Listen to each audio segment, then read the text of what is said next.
Okay, it looks like everyone has been able to enter.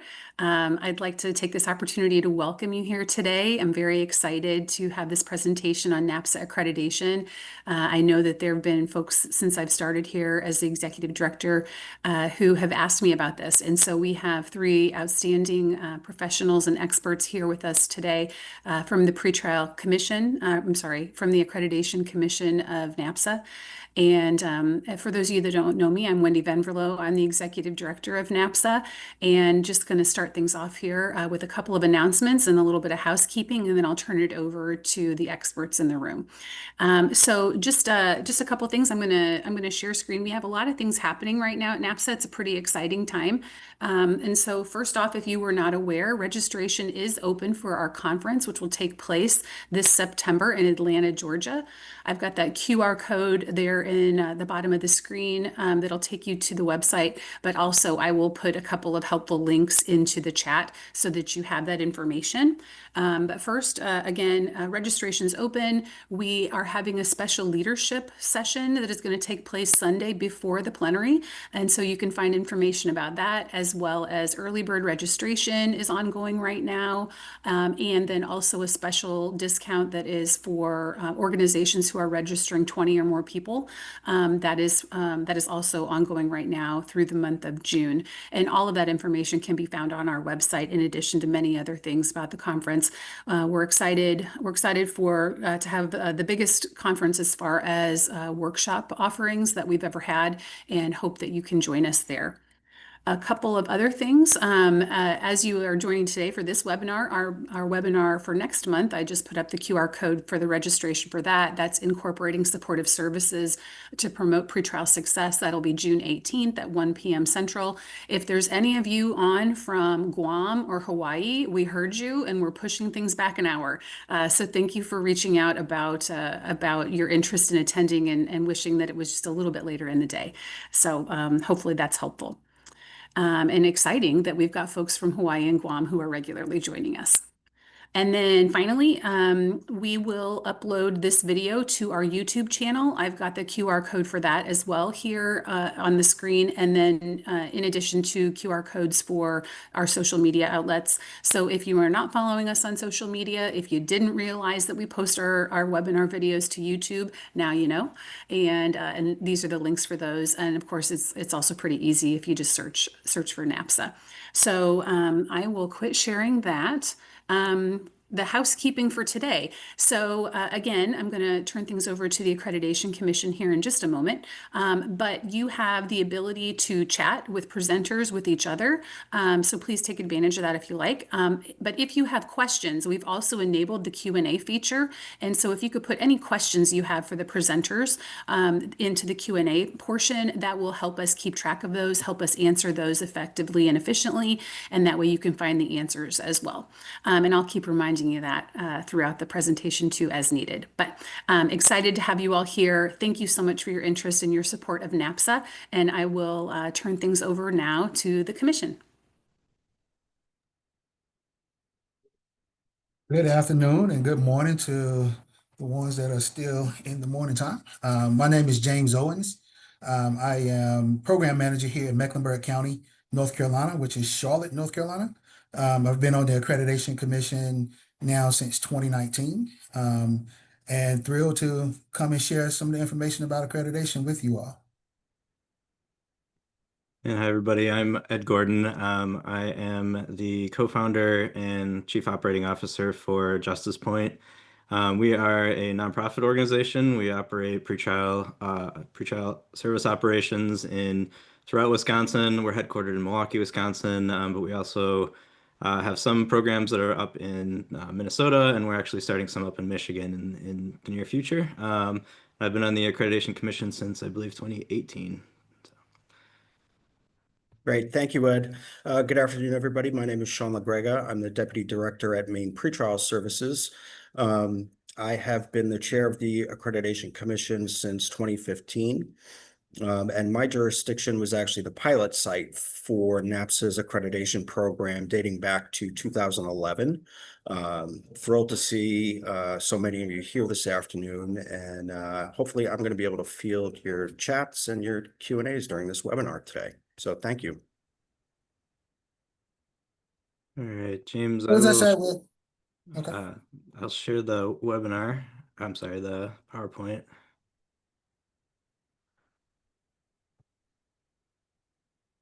There we go.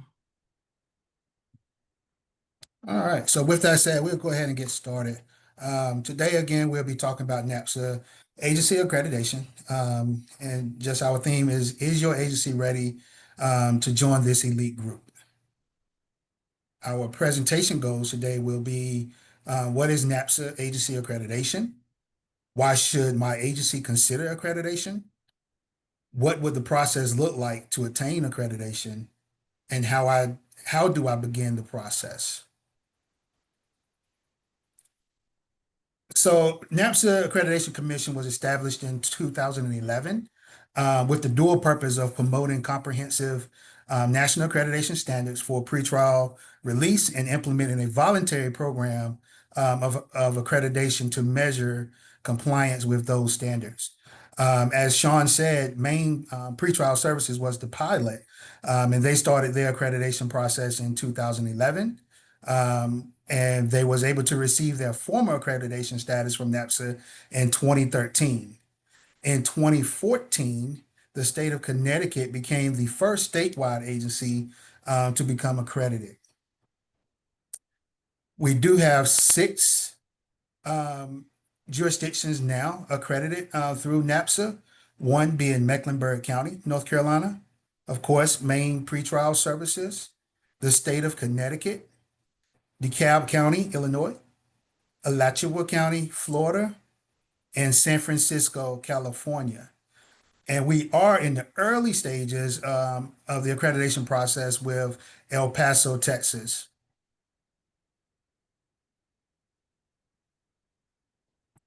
So there are 2 types of standards within NAPSA. We have our black letter standards, which is what we would say our NAPSA standards that was recently revised earlier this year.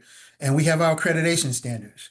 The NAPSA standards is a comprehensive set of standards to guide pretrial service programs across the U.S. These standards aim to promote fair and effective evidence-based practices in the pretrial phase of the criminal justice process. The accreditation standard is to ensure that the pretrial release standards are being implemented in the programs to their fullest extent. The goal is, hey, we want to get accredited, that initial accreditation, but maintaining accreditation is the attestament to the agency of striving for excellence through applications of these standards and best practices throughout this operation.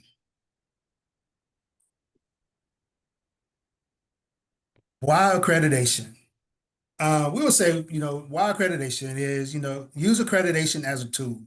Use it as, for quality improvement or, consistency and stabilization within your organization or just for strategic planning. Accreditation provides an operational framework for agencies. So it's a concrete response, like I said, provides the stability, informed by research and best practice.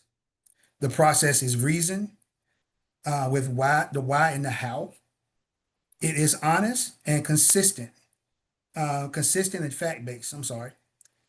It is impartial, so it's neutral and unbiased. Accreditation brings professionalism across all of our industry. So it brings that professionalism and that knowing that, people that are accredited are following the best practices that the NAPSA standards have set. Also, why accreditation? It improves staff training and professional development. The assessment of program strengths and weaknesses. So while you're going through the process, you are definitely identifying what strengths you have and what weaknesses you have within your jurisdiction. and it really do helps. The defense against outside interest. So let's say you have a media inquiry about, why do you do the things that you do with your pretrial organization? And you can always reflect back to, hey, I'm following the best practices of the National Association of Pretrial as your defense for that. It established measurable criteria for upgrading policies and operations. So when you're reviewing your policies, is definitely helping with, looking at things differently and putting things in place that improves your policies and your operations. It improves staff morale and professionalism. With that meaning, with staff knowing that they are following best practices and that, their professionalism is increased as well. It provides performance-based benefits. It provides a more constructive environment for your staff, meaning that it gives staffs more consistency with their policies and knowing what things they have to do with their jobs. And it is strength-based. It is a strength-based process through the audit process. And, when looking at the audit process, assessors are not coming in to sort of find things that are wrong. We're there to help, find things to help you clean things up and do things, at the best practices. All right. So I'm going to jump in and kind of walk everybody through what do the standards look like? What is it that we as auditors are looking for when we are doing our assessment of your agency through the various phases of accreditation. After I kind of go through these sections, we're going to talk a little bit about, what does the actual process look like? If you were interested from here going forward, what would that look like? And kind of give you, when you're looking at these documents or you're watching this PowerPoint slideshow, it's kind of difficult to envision what it is that you'll be doing on a day-to-day basis if you're interested in going through accreditation. How much work is it actually, and some of the more practical questions. So we're going to spend a little bit of time kind of going through those various sections. Please throw questions like Sean mentioned into the chat. He's watching that questions thing, and so we'll kind of dive forward, but. So there are 39 accreditation standards, and again, these are different than the black letter standards that NAPSA publishes. These are specific. They're in a separate section of the NAPSA website. You can pull them down as well as the process manual for the accreditation process. It's all there for you. But the 39 standards for accreditation are broken into 4 sections. The first section is personnel practices. You can see on the screen, recruiting, hiring, background investigations, things like that. The second section is the organizational management and structure, looking at your mission, vision, goals, looking at your data system. How do you report out to the public stakeholders the impact and effectiveness and the activity of your program? And then sections 3 and 4 go more into the meat and potatoes, the stuff that we're all kind of usually knee deep in, the line staff are at least, where looking at the supervision itself, which is section 4, and then section 3, which is the assessment and risk assessment screening, various tools that are used there. So I'm going to give you a couple examples from a couple of the sections just to show you what does the standard look like, what is it that we're looking for as assessors to make sure that you meet the standard, and then what different steps we take in order to ensure that what's going on, maybe in your written policy actually matches the day-to-day practice, which is a huge piece of what we do. I don't know that we mentioned it, but the process, and we'll go through this in more detail after these examples, but the process really starts out as a lot of back and forth, a lot of, providing documentation, a lot of Zoom meetings, a lot of uploading. We do it electronically now. We used to send these massive binders back and forth, which we've moved into the 21st, maybe the 20th century, 21st century, but with that. So, but there's a lot of sort of, requesting revision or additional examples during that phase. And then it all culminates with a site visit, which again is where we're trying to make sure that what the documentation that was provided to us actually matches what it is that is going on day to day, to ensure that it's not just the policy that meets the standards, but the practice meets the standard as well. So here's some examples. This is what the accreditation standards actually look like. This is 1.02 from that sort of personnel section. And this is just written up here where it says standard in this box. I'm not sure you can see my cursor, but these are the things that we want to see in the policy. So this is about making sure that all HR policies are readily available to employees, and what those policies need to address. You know, grievance, whistleblower, benefits, and so it's your more standard employment type things. I wanted to point out, so if you look below this blue line in the middle, you'll see this, the first kind of couple row of boxes shows the protocol requirements, and then there's what's called the process indicators. So the protocol, what we're looking for is an actual written policy that meets the elements of the standard above it. So A through G. It's unlikely for this particular one that there would be one policy that covers all of this. So, you know, oftentimes the submission that we're reviewing is, you know, a separate grievance policy from a separate, you know, whistleblower policy from a separate benefits policy. And we review them in whatever format, but we want to make sure, A, that their policy exists that covers all of these things, and B, that policy has been disseminated. And we usually need some evidence that a sign off or some sort of system that your jurisdiction uses to keep track of policy sign off and things along those lines. So the protocol that what we're looking for here is just really a policy that meets the elements of the standard. And then process indicators are sort of what I was talking about, evidence that the policy itself is actually being followed. So in this particular one, it's pretty straightforward. All we're really looking for, and this one is the job descriptions that would follow the policy. And then we come on site during the site visit and we interview staff, and that's a part of checking that, like I said, what's happening on the ground is actually what's happening, or what's written in the policy is actually what's happening on the ground. So some of the additional examples I'll go through here are a little bit clear on what we're doing there. This is another one. This is 1.06 in that same section of the standards. This one is where we're looking to ensure that at least 30% of your pretrial staff are certified pretrial professionals through NAPSA. Most sites that we've seen, I think all of them, and correct me guys if I'm wrong, but the policies that we've reviewed typically say every employee that does pretrial services through that jurisdiction needs to become certified within a given amount of time. So the policy just states that all, you know, within 12 months or whatever your local policy is, everyone that's doing pretrial work has to become a certified pretrial professional through NAPSA.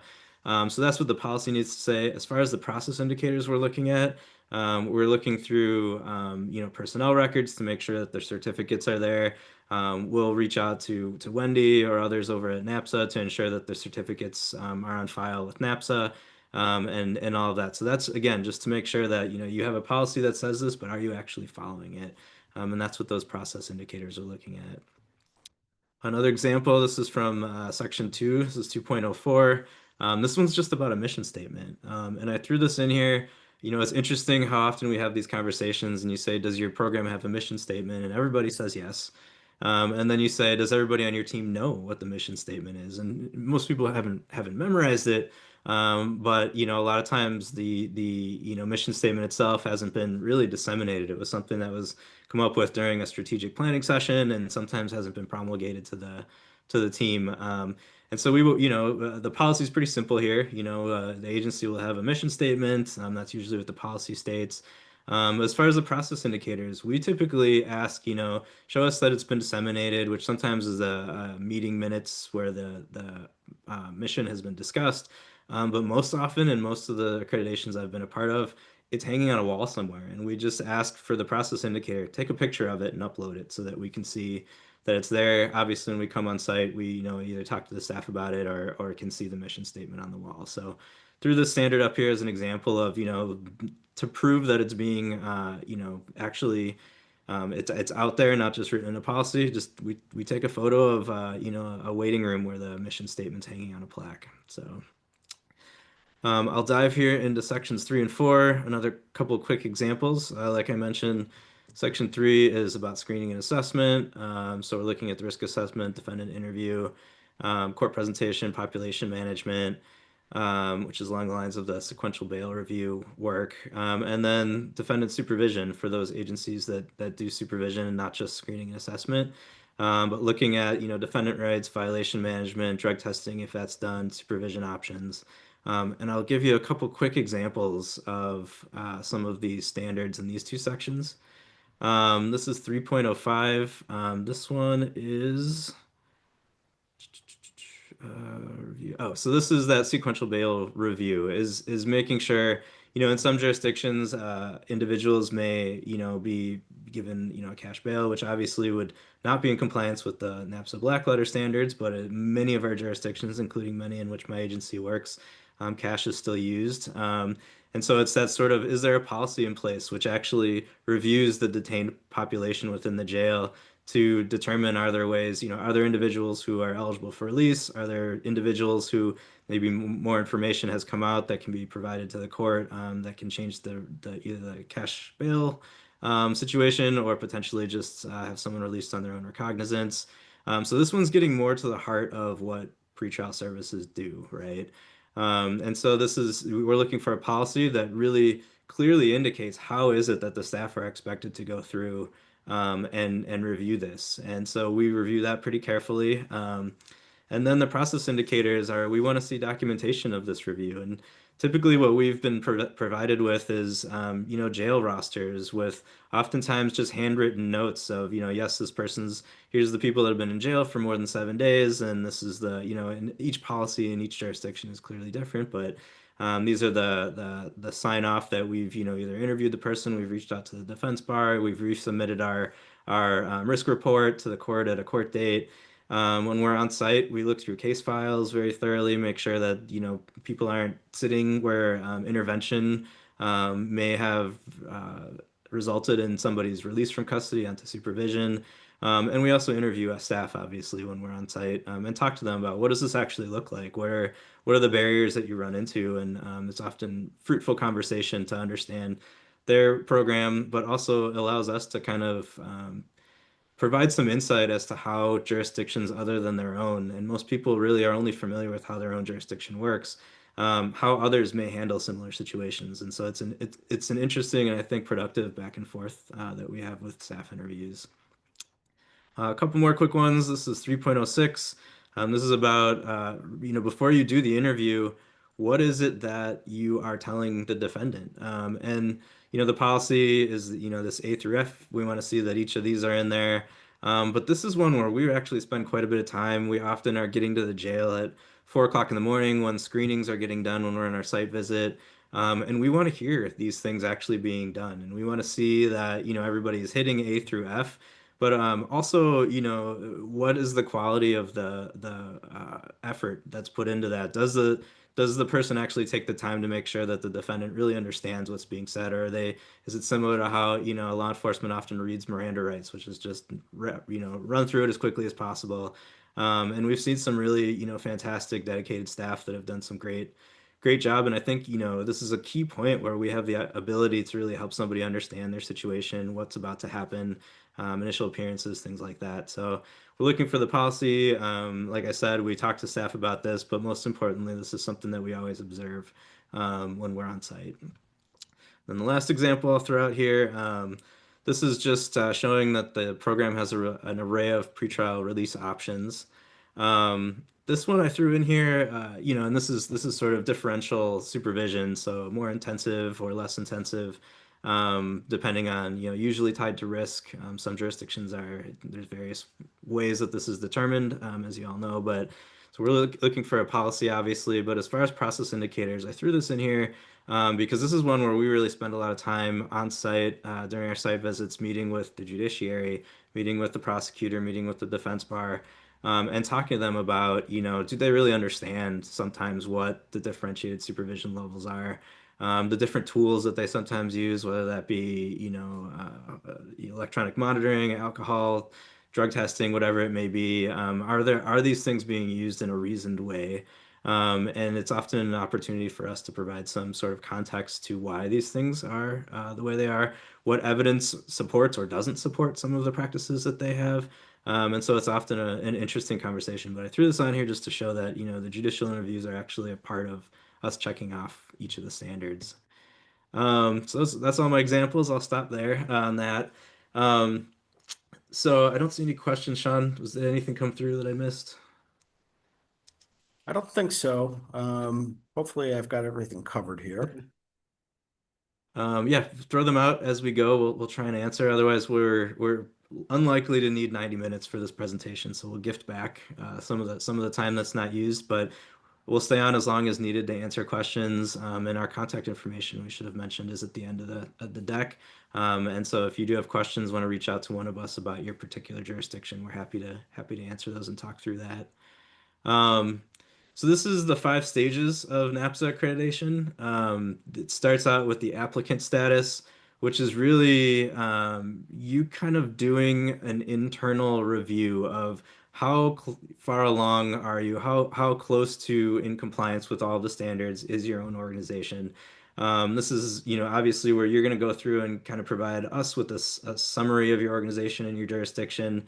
This is where you'd enter into a contract, but I don't want to underemphasize the amount of time that needs to go into this phase in order to just do a self-assessment and say, am I really ready for this? Do we meet all of the 39 standards? Whether we have all the policies developed or not, that's a different piece, and we'll talk about that shortly. But this is really a time to do almost an internal audit before you engage NAPSA for the accreditation process. The correspondent status, that's where we get involved. So we are assigned to the project. This is where we're actually doing a lot of those binders that we mentioned that used to go back. Now we're using electronic methodologies, but this is really where you are providing evidence on a standard by standard basis that you have a policy.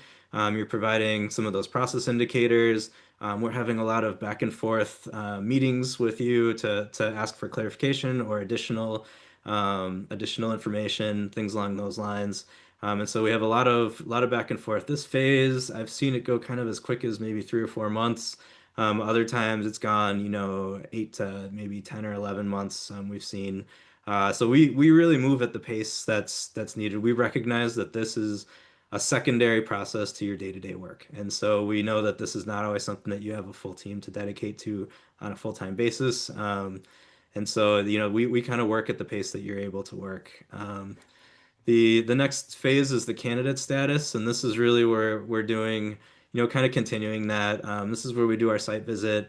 We come on, for usually, I want to say those are kind of the shortest we've done on some sites is maybe a day and a half on site. The longest I want to say is 3 or 4 days, depending, and we'll touch a little bit on what can change that.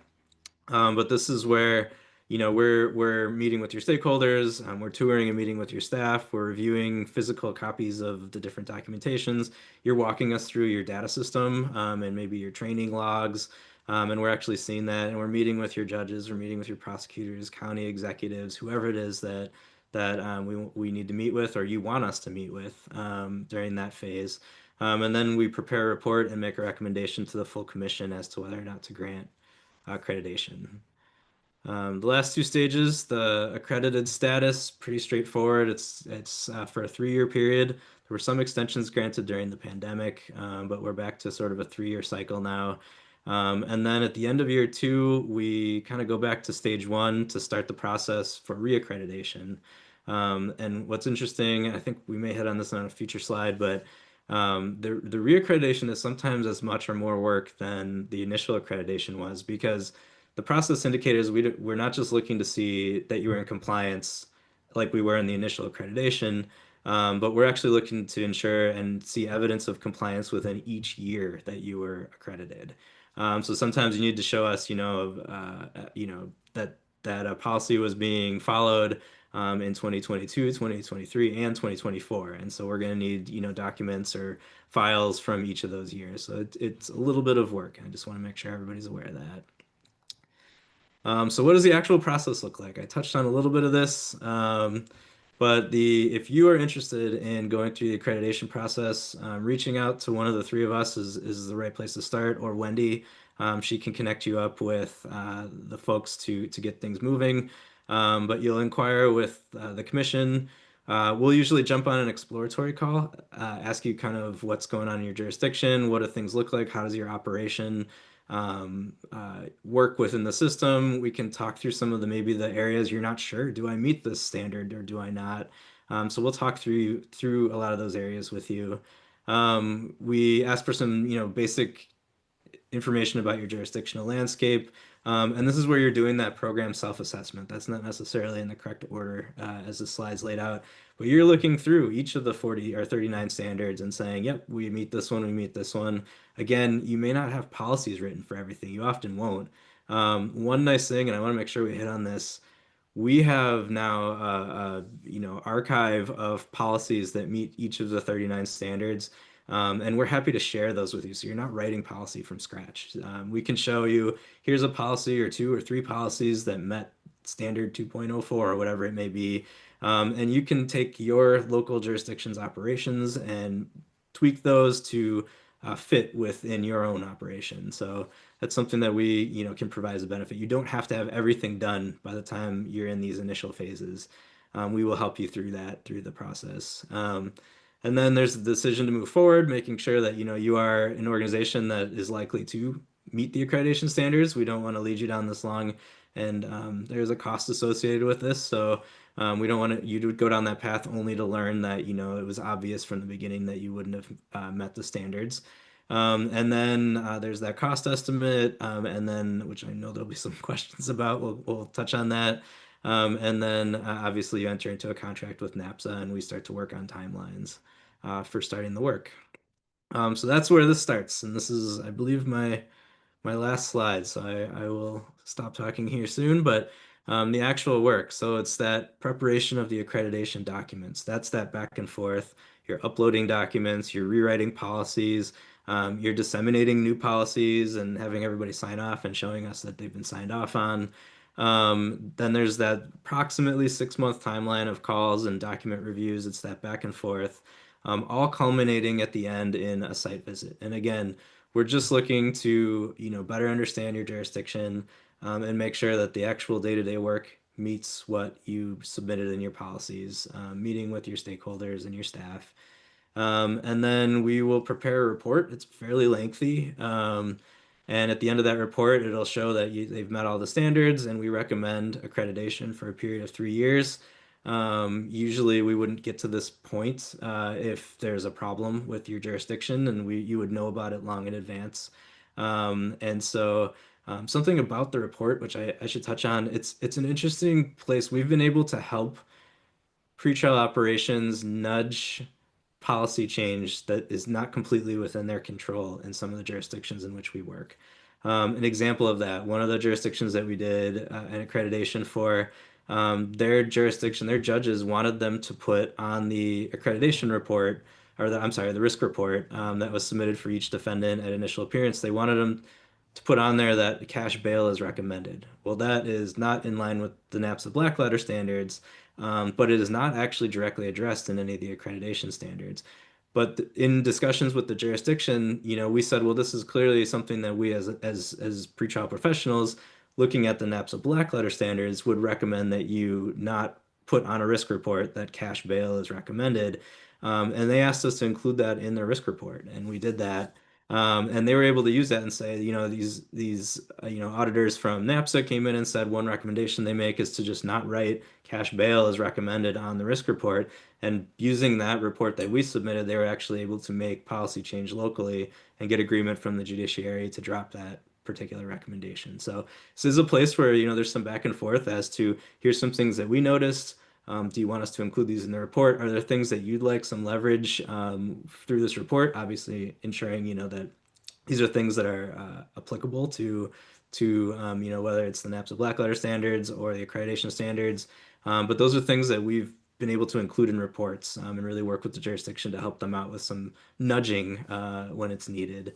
And then, like I mentioned, after the report comes out and the vote goes through, there's a 3-year certificate, an actual certificate. Everybody hangs it on their wall, and it indicates the accreditation that you've joined the ranks of the accredited programs.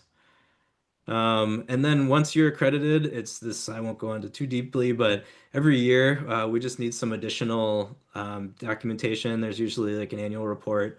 It's very short that you just show, what changes have gone on over the last 12 months. But we remain available throughout that period of time to, as things change. Some states, the state of Illinois, for example, implemented the Pretrial Fairness Act and dropped cash bail almost entirely from their system.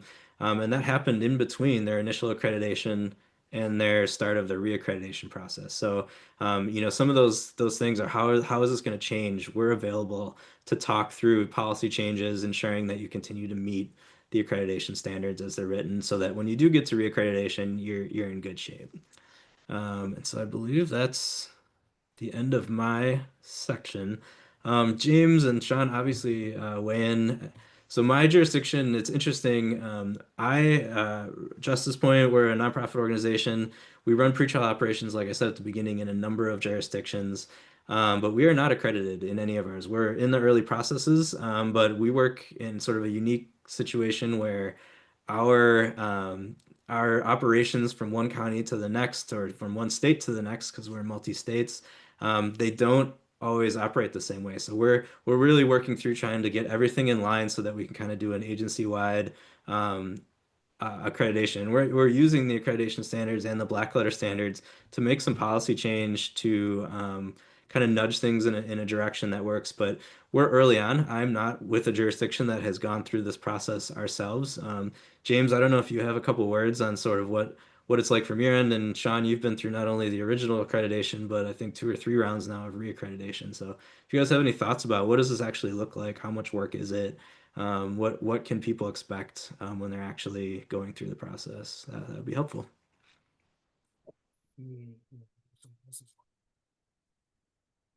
Oop, James, we're not hearing you. You hear me? Yep. Oh, okay. I would definitely give some lessons learned from here in Mecklenburg. The first piece I would say, do not try to do it alone. If you got the ability, definitely develop you a team that's going to assist you with this, because it can be a lot of information that you're gathering. So at least get you 2 or 3 people that is going to be solid to help you doing with, getting all the paperwork together. One other thing that we learned while we was going through reaccreditation was each year we go ahead and we pull information for that year. So instead of waiting for that 3rd year to try to gather all of that information, each year we grab that information, scan it, put it into the electronic file. So when we go up for reaccreditation, now that's all we have to do is send it to the assessors. Like I said, like Ed said, it really do help to have an auditor in or an assessor in when they come to the site visits. Sean was my assessor, Sean and Chris Dozer, and we was going through some changes with some of our state things, some things that we couldn't control as a pretrial agency, but Sean was able to open that door to those different stakeholders about their thoughts and what was they processing when these changes was coming through. So it definitely helps out. It definitely gives you that self-assessment. Really helps your organization. It drives you to look at your directives, your standard of operations on a yearly basis, to make sure that you're falling in line with everything, with the black letter standards and with the accreditation standards. So there'll be a couple of little nuggets I would throw out there. And I would absolutely echo what James said. Don't attempt to undertake this process solo. A team is absolutely critical in helping to pull the documentation together and helping to update internal policies, protocols, procedures, deploying them prior to the start of the accreditation process. And having just completed my 3rd reaccreditation, do a yearly update of your documentation and do not wait until you start the process. It just makes sense. So, and I think it's important for jurisdictions to review their internal policies and procedures on an annual basis. Let's be honest, none of us love writing policy, reading policy, explaining policy, but I think it's critical to ensure that our organizations are practicing at the highest standards possible. I know we have a few questions, it looks like, that have popped in. One I was kind of anticipating, but the ballpark costs associated. And most of the costs, and we were just actually talking about this before the webinar started, it's really largely due to the time for the assessors that they're spending to do this, as well as the travel expenses for the site visit. But Sean, Wendy, I know you guys would be the ones actually negotiating that piece of it. I don't know if you have some thoughts on the ballpark there. Yeah, so the ballpark figures range anywhere between 16,000 and 25,000 for a 3-year accreditation. Those estimates that we provide also include projected travel and per diem for the on-site portion of the accreditation. So we definitely look at each jurisdiction individually. If we're talking about a statewide system, there's a requirement that for the site visit, the accreditation assessors have to visit at least 1/3 of your offices. My organization covers 11 counties throughout the state of Maine. So during my last site visit, there's an extra few days that get sort of tacked on and included in the cost. So if anybody has more specific questions about that, feel free and reach out to me, or Wendy would be happy to discuss. It just, for those, I'm going to be this voice here since I'm not one of the main presenters, but just so everybody is really clear and knows the options we have available, you can put your questions in the Q&A, or if you are brave enough, and I know many of you are, you can raise your hand and then we can allow you to speak, like grant you access to talk so you can ask your question out loud. So I will be monitoring that, and the presenters are going to be monitoring the Q&A. We have plenty of time, so please don't be shy. This is why we're here, really, is to answer your one-on-one questions.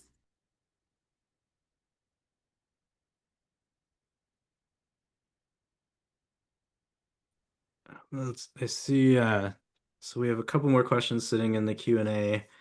The first one is, during the initial phase, does the accreditation committee consider waiving or adjusting some standards if the jurisdiction has not progressed as far or follows a different set of criminal procedures? Meaning either the jurisdiction meets or exceeds the standard by some other means, such as no cash bail state, or adjusts the standard by some other means. Yeah, it's interesting. And Sean, you've been involved in more of these even than I have, but there's been a number of times where we have to really talk through sort of the letter of the standard and the spirit of the standard, and that's kind of a common conversation that we're having. Something that we didn't address, and this kind of touches on this, and hopefully I'm answering this question somewhat correctly, but um, we've had a lot of discussion on the commission about, what are we actually accrediting here? Is it an operation? Is it, the program and its staff themselves? Is it, the jurisdiction that's being accredited? And so, there's a lot of conversation around that. We have found ways to be flexible with things, especially when those are maybe policies that are driven by something that the pretrial operation itself has no direct control over, whether that's state statute, something along those lines. But also there is a mechanism within the accreditation process manual to submit a, sort of, I don't remember if it's called a corrective action plan, but an action plan of some sort to show that over the 3 years, this is where you're at, this is why you don't meet maybe all the way to the level of the standard.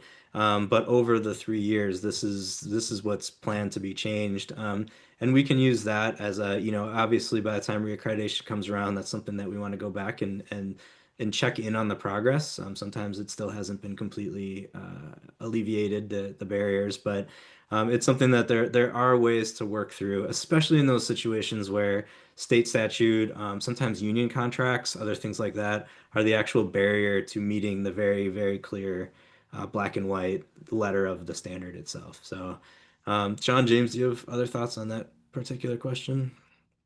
No, the only thing that I would add is that as folks read through the accreditation standards, they're marked whether or not they're mandatory or non-mandatory. And then you'll notice in the 5 stages manual that there is this process if you are unable to meet the standard, to put together an action plan over the course of the 3 years to work towards meeting that standard. So really great question. See, another one, our pretrial is under the umbrella of a sheriff's office, and the agency has an accreditation unit. Should that unit reach out instead of the manager of your unit? I would say, and Sean, maybe you have different thoughts, but I would say if you're the ones contemplating the accreditation, reach out to us directly and we can have that broader conversation about who else from your jurisdiction needs to be a part of it. Obviously, since there's cost involved, whoever oversees the direct budgeting for your department is ultimately either going to need to sign off on it or at least be part of the process at some level. But yeah, I would say if you're, reach out to us, even if it's just super informally to talk through your particular situation. We're happy to chat about that. Looks like we have somebody with their hand raised. Okay for me to let them ask their question? Absolutely. Okay. Go ahead, Yasmin. Oh. Yasmin, it looks like you're muted.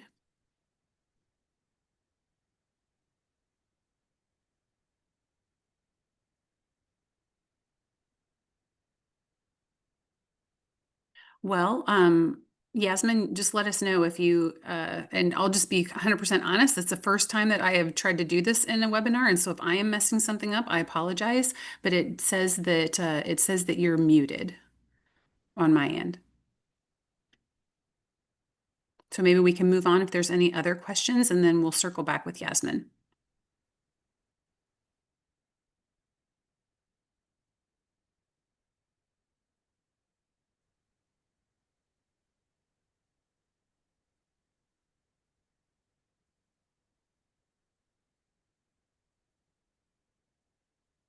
It looks like we had a question added to the Q&A.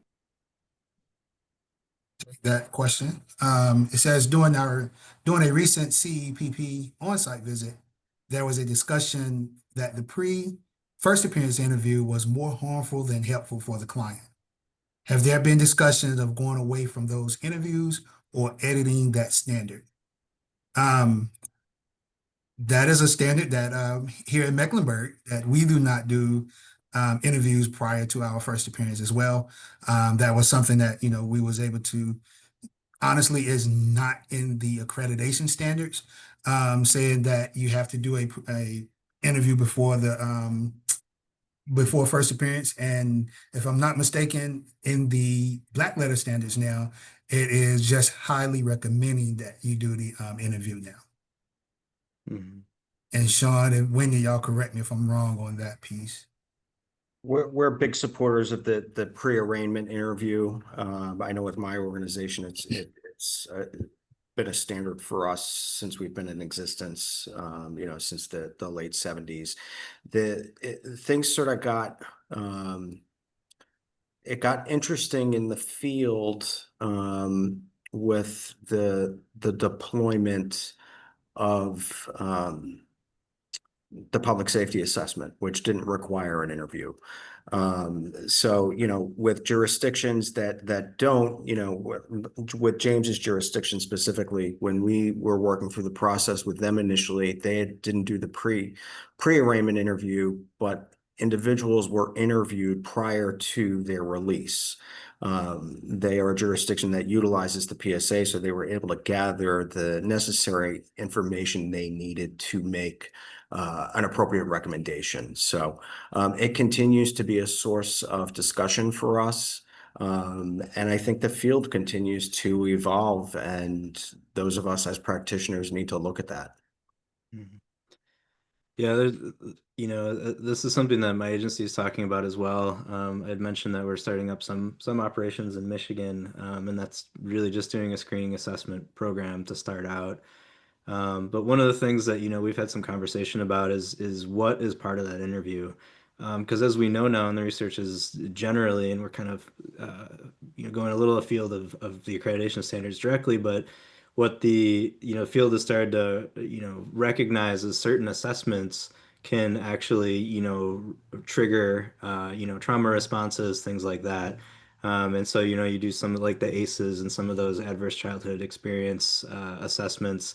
Some of those questions themselves can be somewhat, jarring. And if you're not providing a resource to deal with people who do flag with certain issues that they're struggling with. Sometimes you end up with doing more harm than good. And so I don't know the context of CEPP's comments on that particular regard.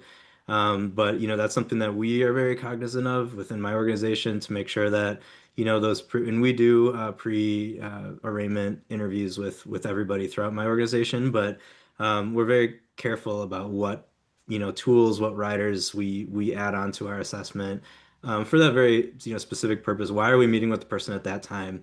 Once somebody's released from custody or they're ordered into our longer term supervision, our organization spends a lot of time identifying not just risk mitigating factors, but also some of those sort of responsivity if you're looking at long-term recidivism, which is not obviously what risk assessment is in the pretrial context, but we're starting to look at those things, and that's where we're much more careful about, engaging people about, whether it's trauma that they've experienced, substance use disorder, mental health things, parenting issues, anger management, whatever those concerns may be, and that's when we're usually engaging. So our initial interviews are pretty demographic focused, getting the information we need for the risk assessment that we're doing, and then that preliminary information we need to either locate the person in the community when they're released from custody, or we can do some initial, get some things lined up for their hopeful eventual release from custody. So it looks like I see. Oh, we have go a ahead. question in the Q&A about acquiring staff certification for accreditation. NAPSA certification information can all be found on the NAPSA website. Wendy, can you drop that in there when you get a second?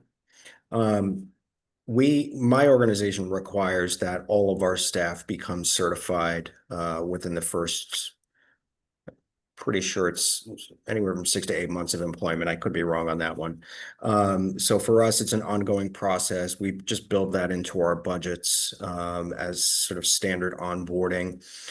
There's a great study guide that's also provided on the website, and it really, really provides staff what they need to know. For us, the value that we see in NAPSA certification is that it really provides sort of the foundation that your staff need to understand pretrial justice in this country. And I think it's critical that it is built into everybody's onboarding process. So that's my certification soapbox for the day. Yeah, and the standard requires 30, it was one of my examples actually, 30% of staff meet that or are certified. I think and I haven't been involved in every jurisdiction that's been accredited, but most have a policy similar to Sean's where it's, everybody's expected 100% of staff within a certain period of time to become certified pretrial professionals. So that's something that, and it's really, it kind of gets at the foundation of why we do what we do, what the goals are. And I think there's a lot of benefit, to the staff, which is why it's included in the accreditation standards. Looks like we have another question in the chat from Chris King. In Tulsa County, the first appearance usually occurs within 24 hours of arrest. In your experience, what is the average length of time between arrest and first appearance?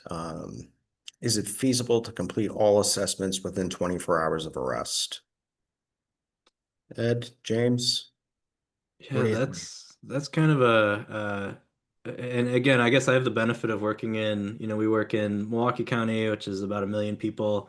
We work in the Twin Cities of Minnesota, which is also pretty sizable, but we also work in some counties where, the total county population is maybe 18,000 people. So I've seen the breadth of operations. And the benefit we have in those larger ones is I have staff in the Ramsey County Jail in St. Paul, Minnesota, and the Milwaukee County Jail in Milwaukee, Wisconsin, at 24 hours a day. And so we are seeing everybody in booking. That's before. So that, a 24-hour period for us is not difficult. That being said, we also have, jurisdictions where we only have staff there Monday through Friday, 8 to 4:30. Some places I know, Sean, we've had some interesting conversations in Maine where they don't hold initial or first appearance hearings except for certain days, not even daily, and so I think this is really a jurisdictional specific question. But this is an area where, the report that we write at the end, we can include recommendations that maybe are more in line with things that you may want to be pushing for, or this is something where we could include something about, even there's a jurisdiction that we've done initial accreditation and reaccreditation where our recommendation both times was let's do initial appearances not at 9 o'clock in the morning, but let's make a recommendation that those hearings are actually done at maybe 1 or 1:30 in the afternoon, giving the pretrial operation the morning to not only do the interviews but also do some meaningful verification of the information that they get. So I think that's something that is there a standard? In my experience, it's anywhere between the first hour or two after they go through search in the booking room of a jail, all the way through some folks you may get arrested on a Friday night, and our staff doesn't start till 8 o'clock on Monday, and that's the earliest that we're going to be able to do an interview with that person. So I think that's a jurisdiction specific question, but that report we write can help at least outline in a document that didn't come from just somebody locally, but that folks from the national body came in and said, hey, here's a suggestion of something you may want to look at to improve effectiveness of your program here in that county. And Ed and James, what time do those staff show up to start doing interviews in the morning? Yeah, here in Mecklenburg, our staff shows up at 5 a.m. Yeah. So, and we don't work, we don't do the weekends, so we're not 24-hour agency, but we do provide. I think last month we had 91% of the PSAs getting over to court. But there are certain jurisdictions that we have done that 24 hours, and they're getting into the office 3, 4 o'clock in the morning to get assessments completed by a certain time that in the morning.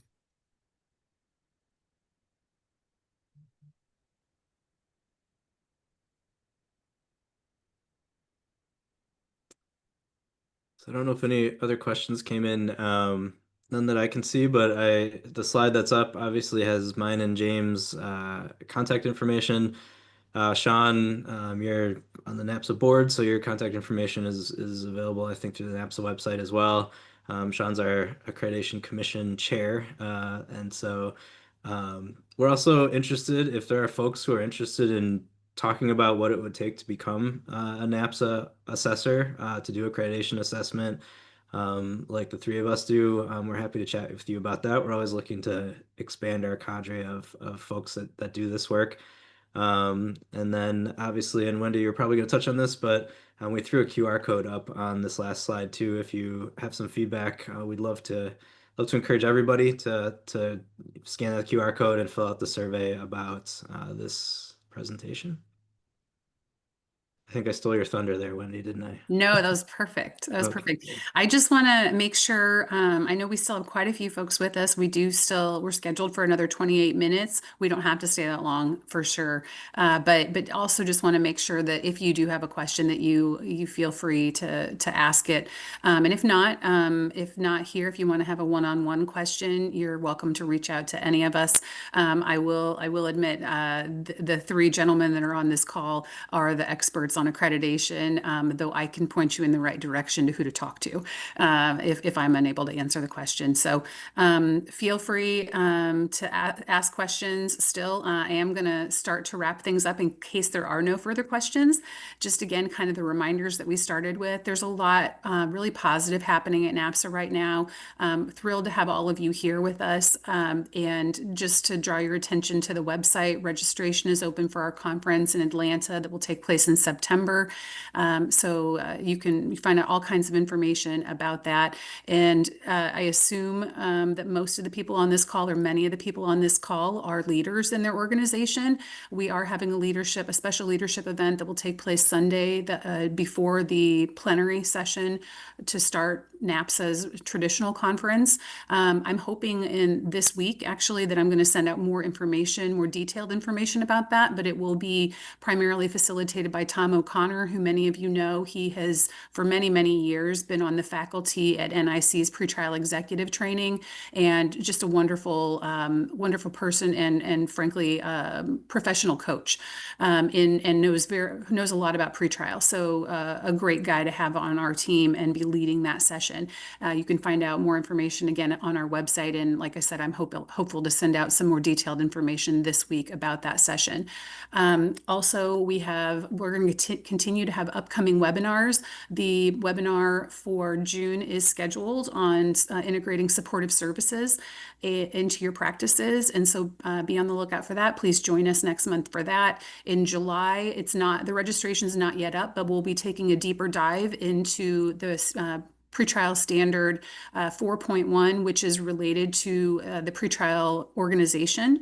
So we'll be talking about that with Spurgeon Kennedy in July. And then we are working on a session for August that is still in the works. And then, of course, it'll be conference. So if you're able to, please join us for some of those free webinars. They've been very, very popular and very positive, just as today, answering a lot of questions, bringing people together, spreading more information. And again, if you are interested in watching this session again, or maybe you have colleagues that were not able to join us today, we will be uploading this video to our YouTube channel, and then also we'll be sending out this slide deck to the folks here. So if for some reason you don't get that, you can contact me. I'll put my email in the chat. But saying all that, did we have any other questions that had come in while I was talking?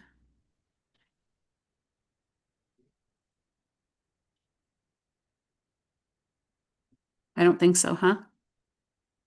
Wendy, I can throw out there, we will be doing a session. Actually, the three of us, Sean, James, and I will be doing essentially the same presentation at the NAPSA conference for those of you that are there. I don't necessarily recommend you sit through the same material a second time, but if you look at it, I think it's I want to say like 11:10 on Tuesday. But we will be there, and usually there is some time to answer questions. So if there's something that you wanted to touch base with us about, that'd be a great time to grab all three of us, is towards the end of that session. Or if you like to rewatch the same shows, you're into reruns, you can come and watch the same presentation at the NAPSA conference itself. So. That's the benefit of the survey. So there are some things that we may have missed. We can sort of incorporate it into our next at NAPSA. So. And speaking of that, so there was just a question there about the QR code for session feedback. That is currently up on the screen. So if you use that, get your phone and focus on the QR code there on the screen, that will take you to the survey for this event. And then also, I believe you will be prompted when you sign off to complete it if you don't scan the QR. So, Sean, any last comments? I don't. On behalf of the four of us, I'd like to thank everybody for attending today. And we look forward to hearing from you. And if you're going to be in Atlanta and you're not attending the accreditation workshop, grab one of us in the hallways. We're happy to have conversations. We love talking about this stuff. So hopefully we'll see everybody in Atlanta in September. Great. Thank you all for joining us. Have a great day. Thanks, everybody.